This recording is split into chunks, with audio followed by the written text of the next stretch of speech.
एक बाप और बेटी की प्रसिद्ध कहानी जिसे सुनकर आपका मन घृणा और अवसाद से भर जाए।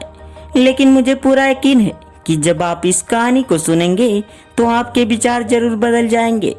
एक बार एक बूढ़े आदमी को उसके मरने तक भूखे रहने की सजा दी गई।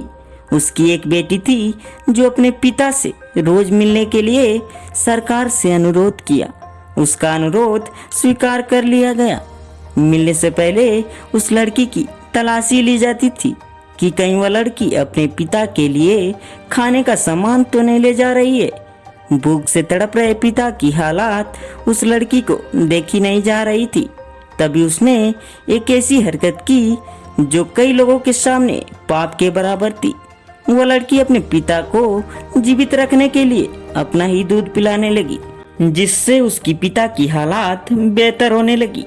पहरेदार भी परेशान होने लगे कि आखिर इतने दिन बीत जाने के बाद भी मरने के बजाय शारीरिक रूप से और अच्छा दिख रहा है।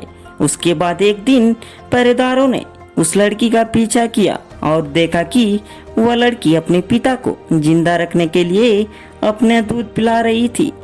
इस अनोखी घटना ने समाज में खलबली मचा दी और समाज के लोगों को दो गुटों में बांट दिए।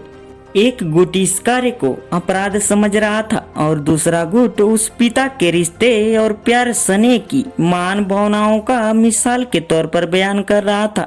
लड़की पर मुकदमा भी चला और सरकार ने कानून से हटकर भावात्मक फैसला सुनाया और उन दोनों बाप बेटी को रिहा कर दिया गया। दोस्तों, फर्क सिर्फ हमारी सोच में है। नारी कोई भी रूप में हो, वो चाहे माँ हो, बहन हो, चाहे बेटी, हर रूप में ममता की मूरत होती है। इसलिए दोस्तों, सोच हमेशा अच्छी रखनी चाहिए और नारी का सम्मान करना चाहिए। धन्यवाद दोस्तों, मिलते हैं एक और कहानी के साथ।